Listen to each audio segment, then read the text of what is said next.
वाढत्या तापमानाचा परिणाम माणसासह पशुपक्ष्यावरही होत आहे। सध्या स्थितीत जंगलामध्ये अन्न आणि पाण्याचा पुरेसा साठा मिळत नसल्यामुळे माकडांनी आपला मोर्चा शहरी भागाकडे वळवला आहे।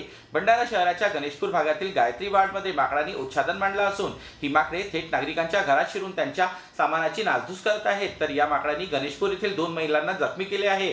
या सविता डुमरे आणि मनीषा शेंद्रे अशी जखमी महिलांची नावे आहेत। मी आपल्या कामावरून कामाला जात होती, तर माकडाने माझ्या अंगावर धावला आणि उडी मारला माझ्या अंगावर।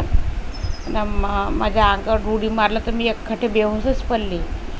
घराजवळच्या बायांना मग घरी सांगत आले का तुमच्या घरची ताई पडली आहे बा रोडावर, तुम्ही तिला उचला म्हणून। ते हे परत गेले तिथं उचलायला, तर मग ते घराजवळचे ना उचलला। तर सिलेंडरवाला गाडी आहे, सिलेंडरवाली गाडी त्यानं मला पाहायला वाटते का बंदरनं यायच्या अंगावर उडी मारलं आणि यायले हे उबळे पडले बा। मी बेशुद्धच पडली होती, मला काहीच होश नव्हता।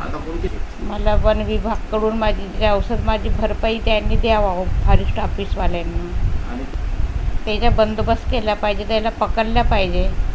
आमची डुमरे म्हणून महिला आहे गायत्री नगरची, तिची अत्यंत विकट परिस्थिती आहे आणि आम्ही वन विभाग यांना तक्रार देखील केली आहे, निवेदन देखील दिलेलं आहे।